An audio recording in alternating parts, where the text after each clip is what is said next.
उसके बाद आता है ratio, proportion and unitary method. तो चलिए यहाँ पर आ जाते हैं हम लोग और इसको करते हैं। रेशियो, प्रोपोर्शन, यूनिटरी मेथड का मतलब क्या है कि जब भी हमें कुछ अलग वैल्यूज़ गिवन होती है, जैसे लाइक 5 की क्वांटिटी है और 2 की बताइए, तो हम यूनिटरी मेथड यूज़ करते हैं। अगर हम प्रोपोर्शन में देखते हैं कि ये दोनों आपस में सही काम कर रहे हैं, हम इसको डिवाइड करते हैं, देन वो भी क्या होता है, हमारा प्रोपोर्शन होता है। अगर मान लीजिए मुझे कोई भी चीज़ इसी रेशियो में डिवाइड करने की 3 to 4, तो उसको कैसे करेंगे वो सब हम यहाँ पर देखने वाले हैं। तो चलिए स्टार्ट करते हैं यहाँ से। सबसे पहले आता है हमारे पास रेशियो। तो रेशियो का मतलब क्या होता है, the ratio of A to B, it is written as A ratio B and is read as A is to B। ठीक है, तो ये होता है A is to B, A upon B। ठीक है, तो उसके फॉर्म में लिखते हैं। Next is the quantities of A and B are called the terms of the ratio. A is called the first term and the antecedent and B is called the second term और consequent। तो देखिए ratio में जो हमारे पास दो terms है, first term को हम क्या बोलते हैं, एंटीसीडेंट, एंड सेकंड टर्म को बोलते हैं कॉन्सिक्वेंट। ठीक है, तो यहाँ पर आ जाते हैं हम लोग। ओके, तो चलिए अब इसके बाद तो यहाँ पर तो कुछ नहीं, आगे देखते हैं। Okay, a ratio remains unchange if both of its terms are multiplied और divided by the same non zero number. Okay, तो यहाँ पर आ जाते हैं हम। तो यहाँ पर आता है हमारे पास A ratio B ratio C। अगर हम इसको ऐसा करते हैं तो यहाँ पर हमारे पास तो हमें 3 रेशियोज में डिवाइड करना है। ओके, देन कंपैरिजन की बात चल रही है। ओके, तो यहाँ पर तो कुछ नया नहीं है, वो क्वेश्चन के प्रॉब्लम समझ लेंगे। ओके, तो हम सीधा आ जाते हैं अपनी एक्सरसाइज पर, दैट इज 16.1। ओके, तो यहाँ पर आता है question number 1, find the ratio of the following. तो यहाँ से हम करते हैं। तो देखिए यहाँ पर हमें क्या गिवन है, 16 आवर्स। ठीक है, 2 आवर डे। अब डे में कितने आवर्स होते हैं, आई थिंक 24 आवर्स होते हैं। तो हमें यहाँ पे जो रेशियो निकालना है 16 आवर्स देन 24 आवर्स। इसको सॉल्व करेंगे तो आर से आवर्स कैंसिल आउट हो जाएगा, तो उसको 4 से करेंगे, 4 4 द 16, एंड यहाँ पर करेंगे तो 6 4 द 24, देन 2 से डिवाइड करेंगे, this is 2 and this is 3। अगर हम इसका रेशियो निकालें 2 is to 3 एज आंसर। ठीक है, चलिए देन उसके बाद बोले कंपेयर द फॉलोइंग रेशियोज। अब जैसे लिखा है 9/12 और यहाँ पे 3/4, इनकी क्रॉस मल्टीप्लाई कर देते हैं। So in the 9 4 the 36 and 12 3 the 36। जिसमें से दोनों की वैल्यू सेम आए तो ये क्या है, इक्वल रेशियोज है। इसी टाइप से आपको कंपेयर करना है। देन आते क्वेश्चन नंबर 3 पर, express the following ratios in their simplest form. Simplest form का मतलब क्या है, अगर हम यहाँ से करेंगे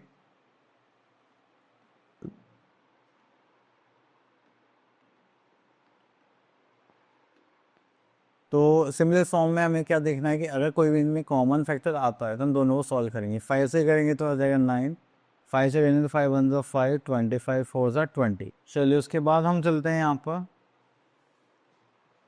check whether the following pairs of ratios are equivalent और नॉट। देखिए अगर हमारे पास दो रेशियोज हैं, अगर आप उनको लोएस्ट फॉर्म में सॉल्व करते हैं और लास्ट में जो आंसर बचता है वो सेम बचता है स्टैंडर्ड फॉर्म में, तो वो इक्विवेलेंट फ्रैक्शंस इक्विवेलेंट रेशियोज होंगे, अदरवाइज नॉट। तो इसको करने के लिए हम यहाँ पे क्वेश्चन पिक कर लेते हैं, दिस वन। तो हो गया 18 रेशियो 24, इसको मान लेते हैं 12/16। इसको 2 से करेंगे तो हो जाएगा 9, 2 से करेंगे 12, देन 3 से करेंगे 3, 3 से करेंगे तो 4। इसको करते हैं तो 4 3 से 12 और 4 से 16। तो आप इनकी फाइनल वैल्यू देख लो, आप लोगों को 3:4, यहाँ पे भी क्या मिला है 3:4। तो ये दोनों क्या हो गए हमारे equivalent. Okay, next we are in question number 5, write 4 ratios equivalent to this. वो आप कैसे मल्टीप्लाई कर सकते हैं, हम ऑलरेडी पहले भी कर चुके हैं।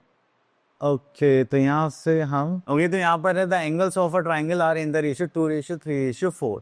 Find the measures of the angles of a triangle. Okay, तो हम यहाँ सपोज कर लेते हैं, let the angles be 2x 3x and 4x। तो यहाँ पर आते हैं हमारे पास एंगल सम प्रॉपर्टी। अगर आपको याद हो एंगल सम प्रॉपर्टी में क्या होता था, वो होता था angle A plus angle B plus angle C equals to 180 degree. तो यहाँ पर करेंगे हम लोग, तो यहाँ पर आ जाएगा that is 2x plus 3x plus 4x equals to 180 degree. 5 plus 4, this is 9x equals to 180 degree.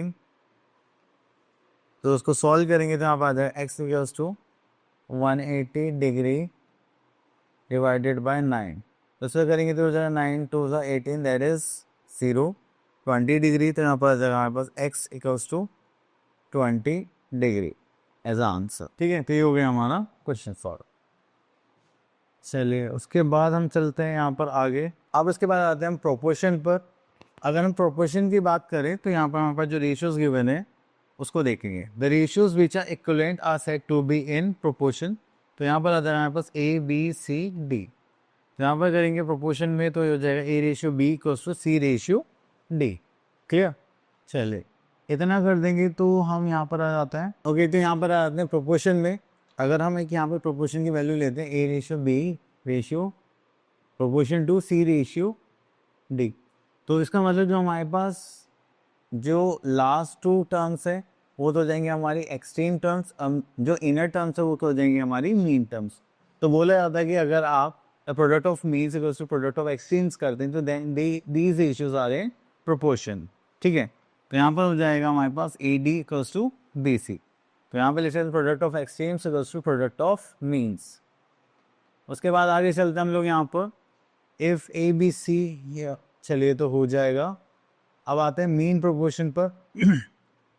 देखिए मीन प्रोपोर्शन की बात करते हैं तो यहाँ पर हमारे पास जो मीन्स रहने वाले हैं वो दोनों के दोनों सेम रहेंगे. ठीक है, तो जो हमारे पास मीन टर्म्स रहेंगे तो उसके लिए हमारे फॉर्मूला बन जाता है. अगर हम देखें तो ये हो जाएगा product of means equals to product of extremes. ये होता है Y square equals to X Z. चलिए और देखते हैं यहाँ पर. तो यहाँ पर आता है हमारे पास यूनिटरी मेथड. अगर यूनिटरी मेथड की बात करें तो इसमें हमें ऑब्टेन करना है एक का प्राइस, देन हम वहाँ पर ज़्यादा का प्राइस निकालेंगे. ठीक है, चलिए तो यहाँ पर स्टार्ट करते हैं हम लोग.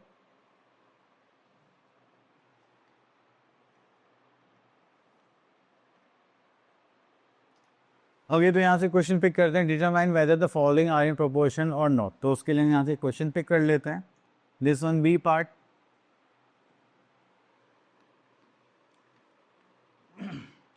अब देखिए ये दोनों हमारे क्या हो जाएंगे प्रोडक्ट ऑफ एक्सचेंज, एक होंगे हमारे प्रोडक्ट ऑफ मीन्स. तो हम यहाँ पे फॉर्मूला लिखते हैं. That is product of means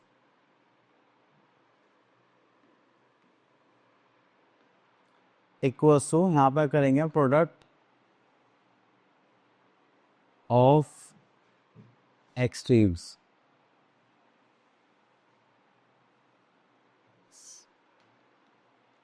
चलिए अब उसके बाद यहाँ पर आते हैं प्रोडक्ट ऑफ मीन्स में. हमारे पास यहाँ पर रहने वाला है. अगर प्रोडक्ट ऑफ मीन्स की बात करें तो यहाँ हमारे पास 3 और 6. तो यहाँ पर आ जाते हैं 3 मल्टीप्लाई बाय 6. एंड मीन्स की बात करें तो यहाँ आ जाएगा 5 इंटू 4. अब देखिए 5 4 20 हो गया है, 6 3 18 क्या इक्वल है? नो. तो इसका मतलब they are not in proportion. तो ये प्रोपोर्शन में नहीं है. ठीक है, चलिए find the value of x for which the following numbers are form a proportion. Okay, तो यहाँ से देखते हैं दिस वन. यहाँ से हमें वैल्यू निकालनी है. तो यहाँ पर हमारे पास फॉर्मूला रेडी है. That is product of means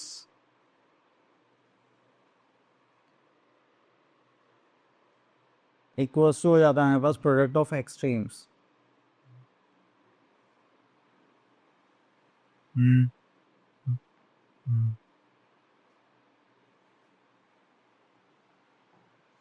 okay, चलिए तो यहाँ पर करते हैं हम लोग.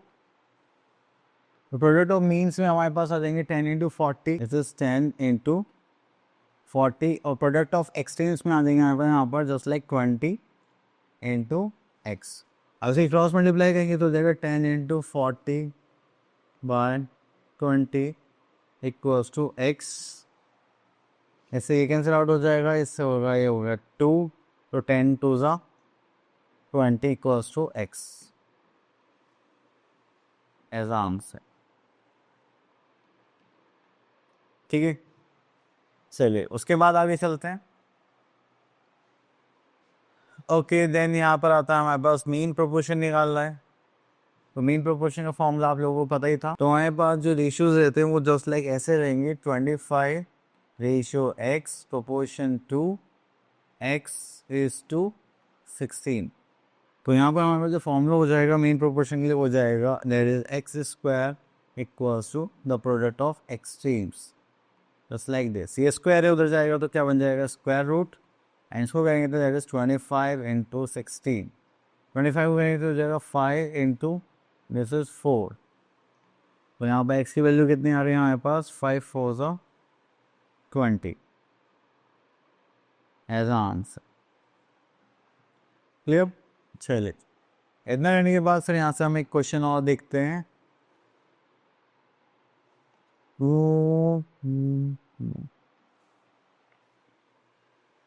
यहाँ पर आता है हम 8 क्वेश्चन पर। ओके तो यहाँ पर आता है the ratio books on Hindi to those on English is this, if the books of English on the library are 995, find the total number of books in the library. Okay तो यहाँ पर given है हमें ratio of books on Hindi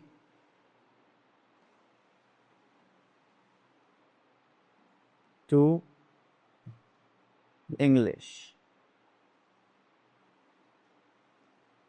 that is 13 is to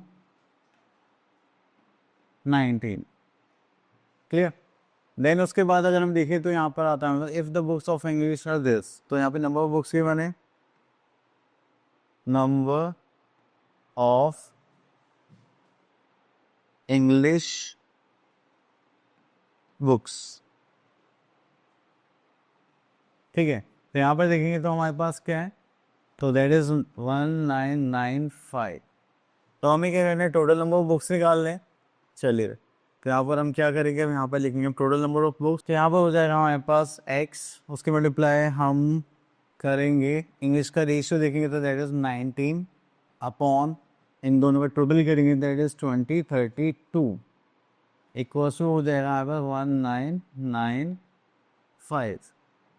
अब बस हमें यहाँ पे क्या करना है, इसको सॉल्व करना है। देन हमारे पास जो x की वैल्यू निकल के आएगी and that will be our total number of books. तो उसके लिए हम यहाँ पे क्रॉस मल्टीप्लाई करने वाले हैं, तो ये हो जाएगा x equals to 1995 upon 19 into 32। ठीक है, चलिए तो 19 से करेंगे तो 19 में से 19 0 19 5 95 and this is 105 multiply by 32। तो 5 2s are 10, 2 1s are 2, then यहाँ पर आ जाएगा 0 5 3s are 15 and 3 1s are 3। This is 0 5 plus 1 this is 6, 2 plus 1 this is 3 and this is 3। तो हमारे पास यहाँ पर आ जाएगा जस्ट लाइक 3300। तो हमारे पास टोटल नंबर बुक्स आ रहे हैं 3360। आई होप आपको प्रोपोर्शन का कॉन्सेप्ट भी अच्छे से क्लियर हो गया होगा। ओके अब आगे चलते हैं। अब आई थिंक हमारे पास होगा यूनिटरी मेथड, नहीं इतना खत्म हो गया। ओके चलिए आई होप आपको इस साइड ऑफ क्लियर हो गए होंगे। अब मिलते हैं नेक्स्ट वीडियो में, तब तक के लिए ऑल द बेस्ट।